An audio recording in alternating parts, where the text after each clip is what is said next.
Bueno, pues mi sección de mujeres de la historia del arte está patrocinado por el podcast que presentan José Luis Sastre y Miguel Maldonado, llamado Sastre y Maldonado. Y uno de los clips que subió nuestra compañera Lidia Soler, donde lo gocé durante 1 minuto y 50 segundos.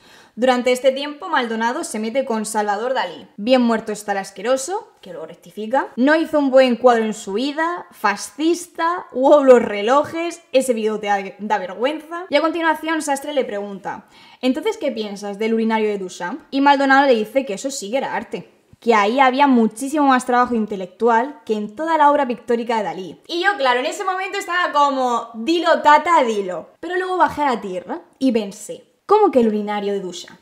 Evidentemente hay una mujer detrás de todo, porque si no, esta sección no se llamaría Mujeres de la Historia del Arte. Así que esta historia está dividida en 2 partes. La primera, la que te han contado hasta ahora, y la segunda, lo que de verdad pasó. Hasta ahora te dijeron que Duchamp, como dadaísta que era, no abogaba por la estética de la obra, sino un la voy a liar. Voy a destruir todo lo concebido hasta ese momento para empezar con el arte desde cero. Seguramente te dijeron que un día soleado de 1917 en Nueva York, la Sociedad de Artistas Independientes organizaron una exposición y declararon que se exhibirían todas y cada una de las obras presentadas. Inciso. Hasta entonces Duchamp estaba en el comité de exhibición, pero no había presentado nada propio. No obstante, un buen día comiendo con Joseph Stella y Walter Aresberg, pasaron por la tienda J.L. Mott Iron Works, donde Duchamp se quedó fascinado por un urinario de porcelana, y cuando vuelve a su estudio, le estampa la firma R. Mott en el borde inferior, y esto hacía observar el objeto desde un punto de vista distinto, trastocando su significado habitual. Lo llama fuente y lo manda a la Sociedad de Artistas Independientes. Evidentemente, esto tuvo 2 consecuencias. La primera, los que en cuanto vieron la obra se llevaron las manos a la cabeza. De hecho, el urinario fue rechazado y esto hizo que Duchamp renunciara en señal de protesta. Se llevó la pieza al estudio de Alfred Stieglitz para que la fotografiaran y quede inmortalizada. Pero luego estaban los que reconocieron la fuente como obra de arte. Incluso cuando vio que estaba teniendo mucho público en distintas ciudades, autorizó que se hicieran un pequeño número de copias. Por lo tanto, las podemos ver en Estados Unidos, Reino Unido, Francia, Canadá o Japón. Sí, spoiler, el urinario que estáis viendo no es el original, son copias. No solo eso, fue tal la conmoción que provocó el orinal que allí nacen 2 puntos fundamentales para la historia del arte. La primera es que empieza la discusión entre qué es arte y qué no es arte. Pero es que la segunda es el primer paso del arte conceptual, el arte donde la idea que se transmite es más valiosa que la obra en sí. Y en esos momentos, Duchamp se convierte en el padre del arte conceptual. No contento, en 2004 el periódico Daily Telegraph realizó una encuesta entre las 500 personas más influyentes del mundo del arte. Tuvieron que elegir 5 obras del siglo XX que cambiaron el arte del mundo y tuvieron una gran influencia en su desarrollo. Aquí encontramos a Pablo Picasso, a Henri Matisse, como dice mi madre, Andy Warhol, etc. Sin embargo, la fuente ocupa el primer lugar en esta lista. Y tú estarás pensando, joder con el Duchamp, menudo máquina, un precedente para los años venideros, el Warhol se inspiró mucho en la idea de la réplica, bla, bla, bla. Pero por algo esta sección se llama Mujeres de la Historia del Arte. Y es que a lo mejor nadie te ha hablado de Elsa von Freytag. Primera parte concluida.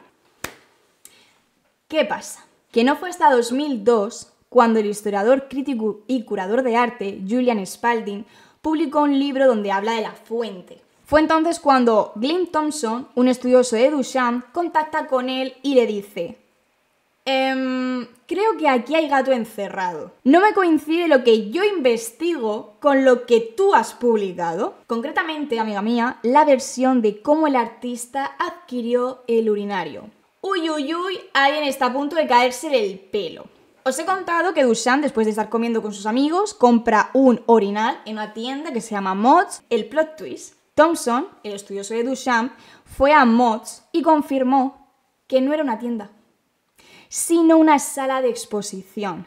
Inmediatamente revisa todos los registros de esa sala y no encontró nada que confirmara la historia de Duchamp. Y aquí es cuando podemos aplicar la célebre frase: hemos sido engañados. Thompson descubrió que el famoso urinario había sido hecho en Filadelfia, el mismo lugar del que había sido enviado a la exhibición de 1917. Por lo tanto, Si no fue Duchamp, el creador de la fuente, ¿quién es su autora? Vayamos a la verdadera historia. Elsa Hildegard Plotz nace en Alemania en 1874 y muere en 1927, popularmente conocida como la baronesa Ada, y un poco menos conocida como la artista detrás del seudónimo R. Muth. Si no suena R. Muth es que no habéis estado atentos a la introducción, porque, señoras y señores, R. Muth es la firma que aparece en la fuente de Marcel Duchamp. Elsa, tras abandonar su hogar con 19 años, se marcha a Berlín para ejercer como modelo y corista. Pronto empezó a moverse en los círculos de arte vanguardia, convirtiéndose en artista a jornada completa, es decir, pintora y poeta. Cuando llega a Estados Unidos, su influencia se hace cada vez más importante, entabla una intensa amistad con Marcel Duchamp o Man Ray, para los que trabajó posando como modelo. Desarrolló su pintura, sus esculturas vanguardistas, sus performances callejeras, que aún no se había inventado la performance, el concepto de performance, pero ella fue un precedente, y también su poesía. La fama de Elsa no fue solo a raíz de sus amistades, sino que ella se curtió su propio signo de identidad. Ella fue la que llevó, pues, el estilo dadaísta como forma de vida. Si alguien no lo sabe, el dadaísmo es un movimiento que surge durante la Primera Guerra Mundial en Zúrich como reacción a los horrores de la guerra, a la locura. Son creaciones de naturaleza satírica, sin sentido, cuyo único fin era contrariar las bases de lo que estaba establecido. Pues si extrapolamos esto del dadaísmo a la mentalidad social de la época, desde el punto de vista de la mujer, lo que hizo Elsa fue vivir de una manera libre. Su sexualidad la vivía libremente, tuvo muchos amantes, se casa hasta 3 veces. Hemos dicho que lleva el dadaísmo al extremo, pero es que su forma de vestir también lo quería que se supiese. Por ejemplo, utilizaba cucharillas como pendientes. De sujetador llevaba 2 latas de tomate vacías. Tartas a modo de sombrero, se pintaba los labios, se afeitaba la cabeza, se teñía el pelo de rojo. Es decir, ella es una pionera, porque si nos damos cuenta, estamos viendo que utiliza objetos para un fin distinto por lo que fueron creados. Eso es llevar el dada al extremo, a tu forma de vida. No. Vale, después de soltaros esta chapa, la pregunta del millón. ¿Cómo sabemos que fue ella la que envió el orinal desde Filadelfia a Duchamp? Pues por una carta que escribió el mismo Duchamp a su hermana Susan. Una de mis amigas, bajo el seudónimo masculino de Richard Muth, ha mandado un urinario de porcelana como escultura. Cuando aprendo de una persona, escribo mis conclusiones y he sacado 2. Por una parte, Duchamp recibe un orinal como obra de arte.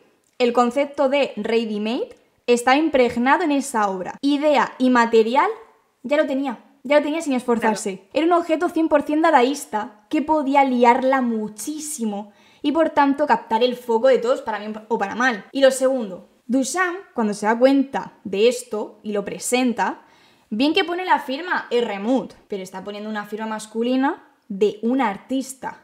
Y Duchamp se calló.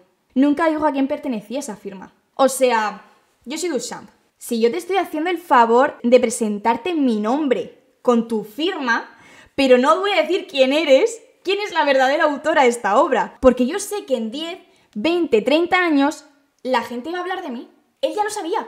Eso es de ser una víbora.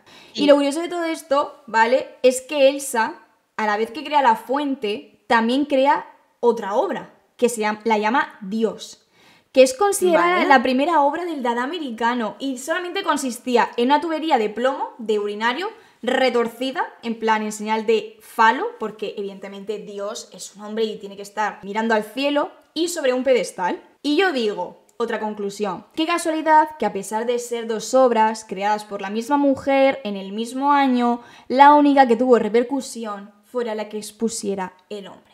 Teniendo esto en cuenta, o sea, soltando esta bomba, Marcel Duchamp se le considera uno de los precedentes del dadaísmo americano, por no decir el precedente. ¿Significa esto que Elsa podría haber sido más rápida que él? Pues no está claro, ¿vale? Voy a decirlo, pues no está claro.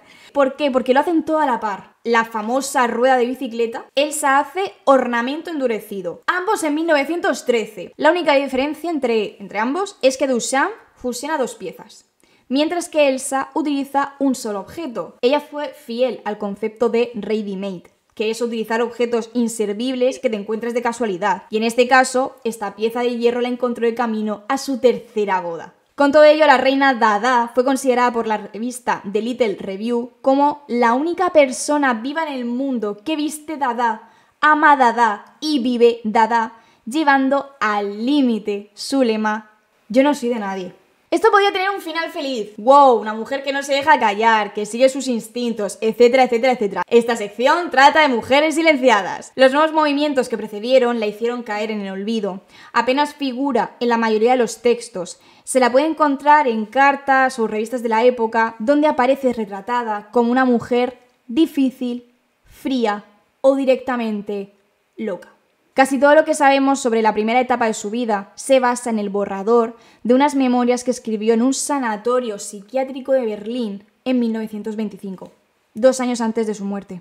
Te puede gustar Duchamp, como a Miguel Maldonado, o no, después de saber esta historia. Pero me encantaría terminar con este último dato en cuanto a la autoría de la fuente de Elsa. Parece ser que en la década de los 80, los historiadores del Archives of American Art Journal, aparte de sacar a la luz la carta que Duchamp mandó a su hermana, donde reconoce que la idea de presentar un orinal no fue suya, carta que envió 2 días antes de presentar el orinal, esto es tener jeta, también esta gente descubrió que la autoría de la fuente no se designó a Duchamp hasta que pasaron 8 años de la muerte de Elsa. Y además, qué casualidad que en los 50... tras la muerte de Alfred, el fotógrafo que inmortalizó la fuente y la última persona que podría dejar en evidencia a Duchamp, comienza a asociarle definitivamente la obra y por ende la fama. Una vez más, Elsa es solo una pequeña pieza del puzzle, y esta historia nos hace cuestionar si todo lo que nos han enseñado es 100% verdad. Y desde aquí os digo, no es malo dudar, no es malo cuestionarse lo que nos han mostrado durante nuestra vida. La historia está para cambiarla, para dar voz a aquellas personas que en su día fueron silenciadas. Y espero que esta sección os haya hecho reaccionar y a partir de ahora, cuando veáis la fuente, os puede gustar o puede gustar menos. Eso da igual. Pero por favor, no olvidéis que la obra que ocupa el primer puesto de las 5 obras del siglo XX que cambiaron el arte del mundo y tuvieron una gran influencia en su desarrollo fue de una mujer. Hasta aquí mi sección de mujeres de la historia del arte.